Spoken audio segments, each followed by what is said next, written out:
Welcome to tonight's meeting. First on for appointments is Mr. Mankus regarding the Conservation Commission of the Marsh Road property. All right. We call it Union Meadows project, but you can call it Marsh Road. We already have a Union Meadows project. Okay. This is, we have a bid and a contract to do the survey. Both the Fish and Game grant and the LCHIP grant require that the property be surveyed as part of the due diligence. We contacted probably over 300 surveyors on the internet through their association. We posted it. We got 26 letters requesting a bid package. We got 12 bids. We met last Saturday, the Conservation Commission, and this is, I think you have it on your computers, but this is the bid that we chose to recommend to you. The 12 bid amounts range from less than 8,000, less than 9, less than 12, less than 17, going by memory, a couple around 20, 22, 24.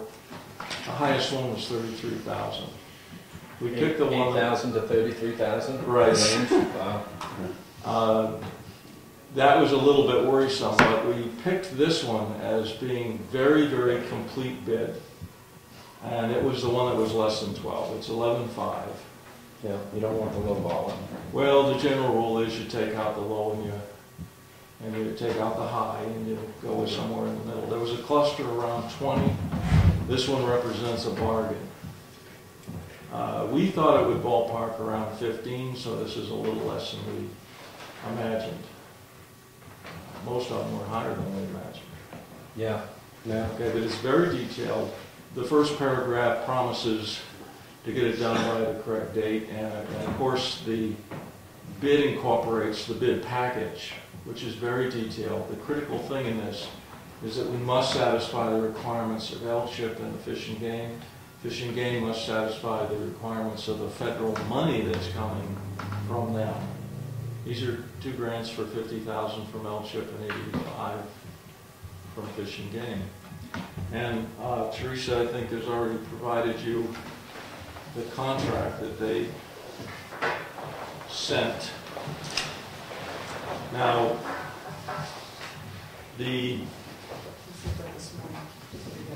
I have a paper copy of it here.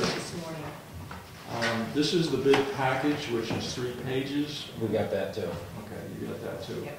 This is the hard copy, and this is the contract they sent. Rick has looked over the contract, had no big problems with it, correct? Yeah, you got my email on that, right? This is a big, reputable firm.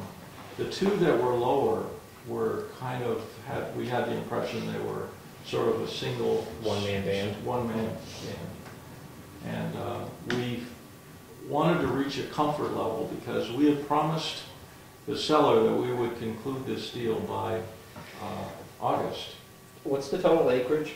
114 114. by the tax cards. That's to be determined. Yeah, and that's 5 separate parcels for 12,000. Wow. It also, the thing is that we originally had ballparked this a little lower, but when you study the requirements, they're very specific about blazing, and you have to tag the boundary with these aluminum tags that you can see up on Harmony Road on the trees. And my understanding is that would be tagged along the river boundary, blazed along the interior boundary. Whose requirements are those? Fish and Game was more specific than LCHIP. Yeah. Now in there, I believe you probably got that in an email way back too, but I also, Monday night we had a meeting, Rich Cook was there, I showed him the contract, I showed him the bid package, I've emailed him everything. He was sitting here, I said to you, does that look okay to you? And of course he's done many of these deals with Fish and Game. He said it all looks fine to him. This company, if you'll see on their resume, they've done 6,000 acres of conservation land, many jobs they've completed. So I don't think there's any surprises in terms of the requirements. What's needed and expected. Yeah, it's not their first job. Now, anticipating that you would consider and sign this contract either tonight or very shortly, I promised, in order to give the surveyors 2 months and to try to give the different grant suppliers enough time to look it over, and considering there might be, you know, some questions or something at the end, the bid package said that we would award the contract by April 1, and they would have until June 1 to complete it, which is what his promises are guaranteeing. So I wanted to move on it quick, and the back page is an authorization by the owner, seller, to let them on the property. I've emailed that down to Virginia Hardy. She has received it, signed it, and is mailing it back. So we should have her authorization by the end of the week, I would hope. April 1st, Monday. Yeah, but actually in the process, they might want to go to the Registry of Deeds before they start lugging the transit out there, so I don't expect them to see them out there next week. But I'd like to give them a go-ahead as soon as possible. These folks are requiring no advance deposit. They expect 90% when the survey work is done. One of the requirements that's very specific is when you blaze the boundaries, you have to let the blazes dry for 2 months before you paint them. So if they blaze the boundaries by May 1, they can paint them by July 1. So it's conceivable they could have the job done, accepted, reviewed by our grant suppliers in June and expect to get paid, but we will hold back 10% until the painting is done in a proper way and checked. So The full Conservation Commission pushed it forward. we had 3 members there. One of them was Nate. Yeah. Nate, you know, has worked with many surveyors, knows most of them. He went down the list and he identified many of the bidders as being reputable people that would do the job. He felt comfortable with this, and the reason, actually all 3 of us selected this one. But the reason he mentioned was, the details in the bid were very good. Yeah. And of course, the higher price ones were equally good. Yeah. But it would be 8,000 to go, 8,000 more to go up to the next tier of bidders. I mean, it's a large parcel with multiple deeds and lots and broken. Okay. Yeah. Nate said that he actually will work with these individuals on the bid that we picked. Nate said he actually worked for him, and he's done work for him, and Nate said they're very reputable. I've seen the name around quite a bit. I've really done any work with them. Their main office is in Bedford, but they do have an office in Epping. Yeah. And they are I believe, the town surveyor for the town of Rochester. So they work close to the area. We didn't want to get anybody that was so far away that Travel time. they neglect the job because of travel time. So I think they have kind of a local crew. They have 2 active crews at all times. Yeah. So Did you get a chance to review it, Peter? The contract, yeah. Yeah. Of course, good. You feel good with that? Yep. I think it's fairly inexpensive for that size parcel. Really inexpensive. I think you gotta need a boat to set some of those pins.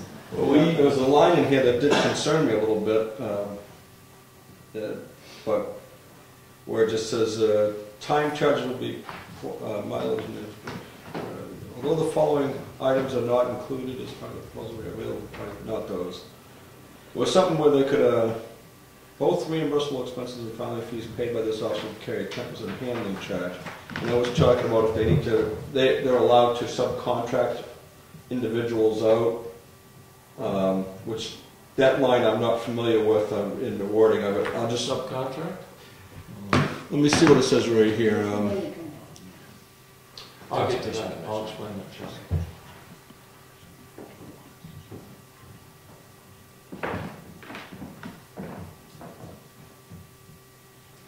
ECM reserves the right to hire sub-consultants and charge for their services.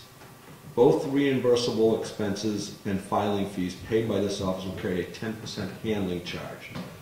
That sentence kind of just, to me, just threw up a little red flag that what are these subcontractors that could be brought in, what could the possible, I'm assuming something like a wetland scientist or something, which you're not going to need, from what I understand. Yeah. But that and a 10% handling charge by that firm. I mean, did that not throw up a red flag to you at all? It looks to me like standard boilerplate language. I informed them on Monday morning by email that we had selected their bid on Saturday. And when I didn't get a call or response, I called them at 11 o'clock on Monday morning, and they said their internet was down. The only way they had to communicate was with the boss's smartphone. Yeah. So I talked to him on the phone and I said, look, I'd like to have a contract to be reviewed at Monday night's meeting. So I don't think they sat down and created this for us. They took a template of all their contracts and created that. They emailed it to me by 3 o'clock. I printed it, I took it to the meeting Monday of this week, and we reviewed it again just to have our crew look it over. Again, the most experienced person on the board is Nate. He looked at it, didn't have a problem with it. He's seen a lot of these contracts. So I would say that's not some sneaky thing they're trying to do, but Protect them. well, in any survey, if they had to hire a geologist or something that they don't have on staff, that language would be there. I know, but your contract, your bid package specifically said that everything done will meet LCHIP and Fish and Game requirements. Right. So I'm just, everything should be in, that bid should cover anything that comes down the pike, and that's why that sentence worries me. Because why do they need, even if it's a boilerplate template contract, why does that need to be in there?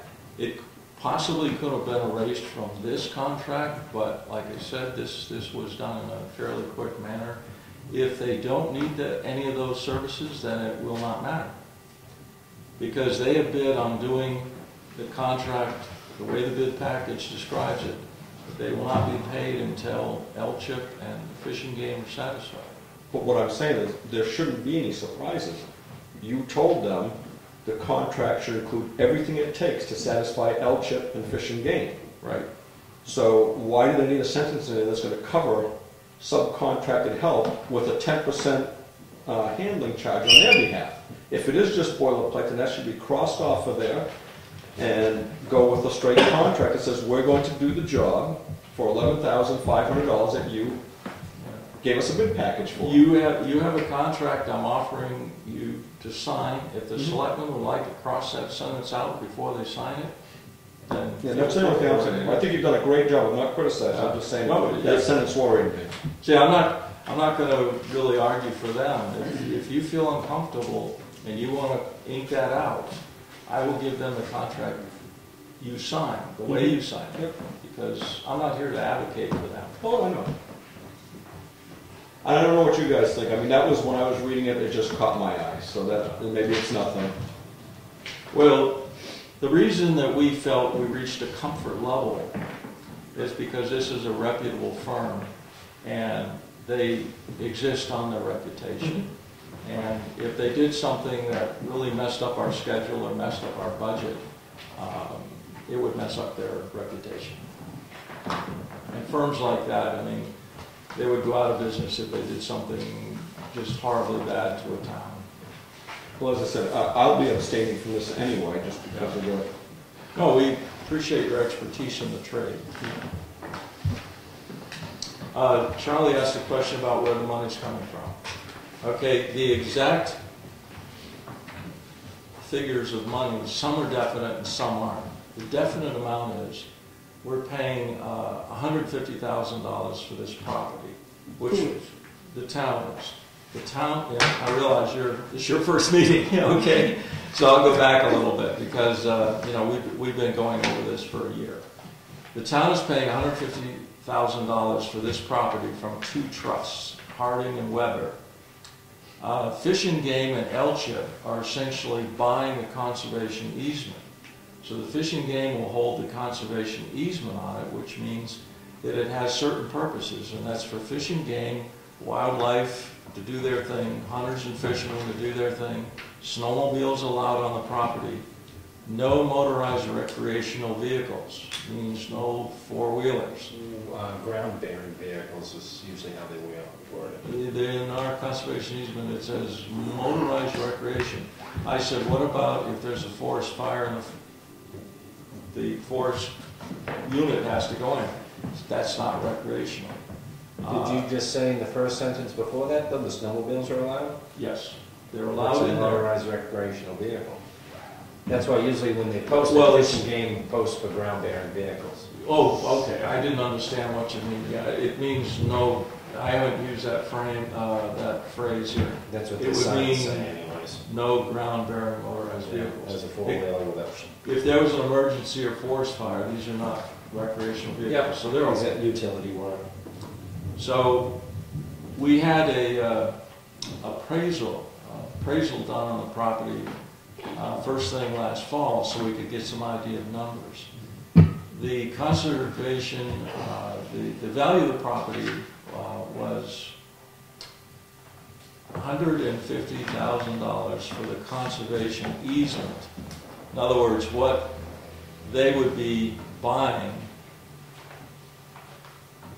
is worth $150,000. The price we're paying for the whole property is $150,000. But the appraisal was based on a parcel that we did not negotiate to buy. That parcel was appraised at $30,000. So if you subtract the entire cost of the parcel we're not buying, which is north of the bridge, that was $30,000 off 150 would leave 120. L-Chip is supplying 50, Fish and Game is supplying 85. They don't want to buy the entire property outright, so what they're going to supply is the value of the conservation easement. So we have $135,000 available from these grants. They will pay for this survey. They will also pay for other expenses that we're incurring, but only up to $85,000. So the bottom line is, in round numbers, the town will be investing $30,000 in this, and this will be to purchase the property.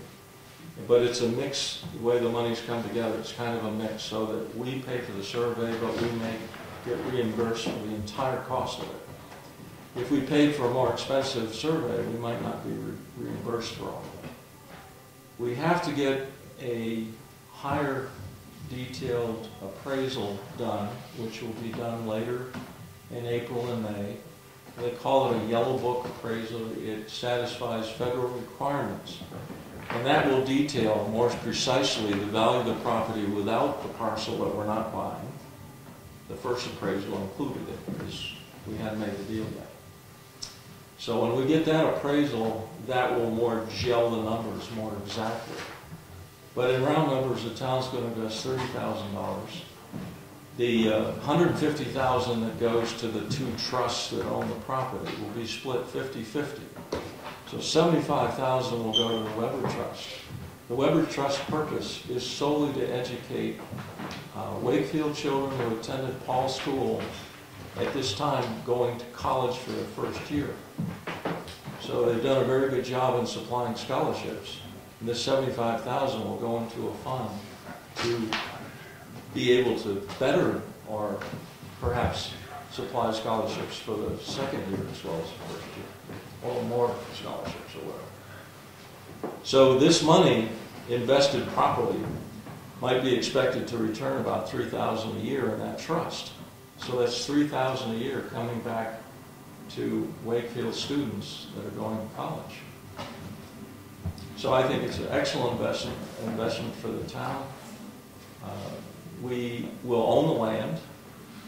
You can't make a gravel pit or anything because But you say we own the land, but we still don't have the right to do what we want with it, correct? you can't do anything with it. If you accept the Why do we grant, own it? well, it would preserve it, which is good for the watershed. It could be used for recreation. We have negotiated that youth groups like the Boy Scouts could even camp out like 3 weekends a year there if they wanted to. So it's good for hunting, fishing, scout activities all day long, some weekends. It also protects the watershed for, I think there's 5 towns downstream that drink that water. It comes from the Branch River. I guess when I'm, like, what are we protected from? I mean, nobody's, I don't think that it's land that's buildable. Is it land Oh, that's it's buildable? buildable, That is yeah. buildable? Yeah. And one of the other things, sorry, Dave, but I just want to add in, when Dave says it's money, the town's money, the Conservation Commission has what's called an undesignated fund balance, which is money that they've gotten, built up over the years from current use penalty money going into it. That's a fund that's designated specifically for the purchase of easements or land with easements or what have you. That money's sitting in the account right now. That account has been built up to around, I think, $85,000. We have two funds, and that one has about 85 in it.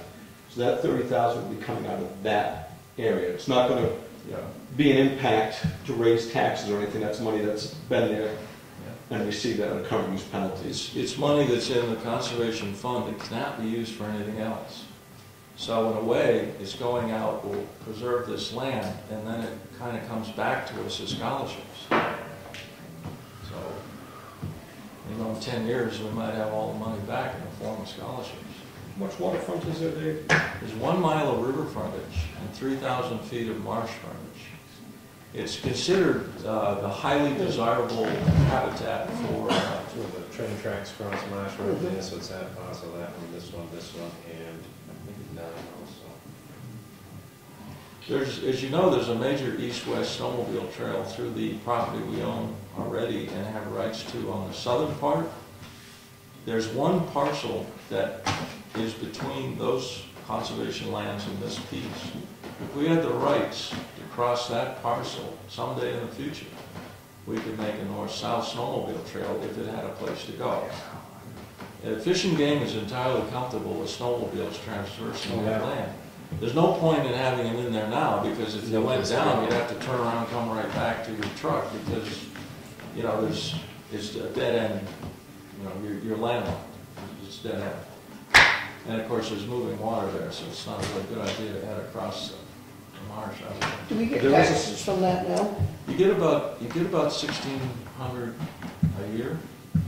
We wouldn't be getting those taxes anymore.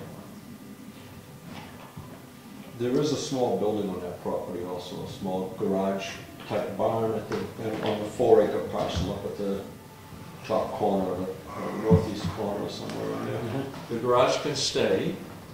It's in good shape. We can fix it up if we want to. If we use it for conservation or educational purposes, we can keep that garage. You cannot park a town truck in it or anything like that. But if you had a fishing derby on the river, you could use that as a check-in station. Yeah. Yeah, if you had conservation kids and they wanted to have some education or meeting or something, you could do that in there. So you can use it for educational, conservation, hunting, and fishing purposes. Basically, we could use that now for that, correct? No. No, it's private property. Property. One of the gains of this is that that property could be posted to the public tomorrow, forever. If it was sold, somebody could make a kingdom lot. There's several There buildings. used to be some posted signs down there along the river, where the road goes down, it was posted. I know I punched in there for years and years ago. So the danger of it not being owned by the town and under conservation is it could be posted by any owner at any time, and that would be it. So it opens the possibility that people can use it for fishing or hunting or whatever. And Charlie, as I think David mentioned, and I should probably shut up from this, because I have to abstain from this, I can't, it's Go ahead, conservation. Peter. But it's, Peter was involved in this as a forester. the trust fund that's out there for the children's college education, that trust fund stays in existence. So in fact, as Dave was mentioning, half the money from this purchase goes into that trust fund to build it. So you might be losing $1,600 a year in taxes, but you're benefiting the children of this community by providing college scholarships in perpetuity, from what I understand. So, I mean, and as well as that, you're creating an area that cannot be developed. And I forget what the numbers are, but how many, what's the average, how many kids to the average family? 2.3. If you could put just 2 or 3 houses down on that piece of property, the impact that you have on the school systems and stuff, far, you know. And the potential's there to timber harvest too in the future. There's potential, we will still be able to timber harvest that property. Within 10 years, or? You could harvest it tomorrow. Yeah. It depends on how hard you want to cut. Yep. It wasn't heavily cut. No, I The didn't think trees so. that are there are in good shape. There would be some good lumber there in 10 or 20 years. And also, the infrastructure to log it is there. There's a terrific log landing, the Roads and trails. skidder trails are in. There's kind of a road that's, an ancient road that's good to walk in, and the skidder roads come in from the side, so you're not really walking in where the lumbering operations were, which makes it very pretty. There's some special features there. There's what's called a kettle pond, which is perched up on the ester of gravel, so the water table and the wetlands are down here. There's a kettle pond about 20 feet perched high. It's all full of sphagnum moss and things. So it would be great for, you know, science classes might go there or something. It'd be good for Boy Scout orienteering. I'd like to see it used by the public. And one of the many advantages is it would always be open to the public by the conservation easement. It could never be posted to the public. That's the point of their easement. And we're really just talking about the survey tonight. Yeah. We're talking about the survey, but I kind of wanted to catch Charlie up on the background of I was it. going to mention, I'm all set to go forward. If you wanted to table this to the next meeting and look into it more or something, we can do that either way. I think they're running a time crunch, that's all. I understand. We were pushing the calendar hard because What's the general consensus of it for the public? That was a huge place to use for recreational. we've had several public meetings, and the only negative comment we ever had was the question of would it, people mistakenly thought that this would involve somehow obstructing the east-west snowmobile trail on the land that's to the south, which is not even this land. Once people were told that, no, we're not going to close that snowmobile trail, they were all happy and smiles about it. I just hate the feeling that you buy something and you don't have, somebody can change the rules on you, you know what I'm saying? As all of a sudden, what happens if the Fish and Game all of a sudden doesn't feel that it's safe for anybody to be up there, they want to stop it from being used. How does that affect us as if you're saying that we're buying it and we're going to own it? I don't see that us owning it, so, you know, that's my only consensus of it. The Fish and Game is giving us a contract that says it will be open to the public. And I don't know how they can break that contract. I can't imagine that. To be honest with you, out of our 5 members on the board, there's one board member that has concerns in that area. They express those concerns openly and welcomely at every meeting. My comment about it is that it's all well that he has those concerns, because if we had 100 public in here tonight, maybe 1/5 of the public would have those concerns. But usually the majority of the board is, I may have some slight concerns in that area, but the majority of the board, Conservation Board, votes to go ahead with this. And my reaction to that is that talk about the federal government and the connection of federal money with our state Fish and Game and so on. These statements would be true about the White Mountain National Forest.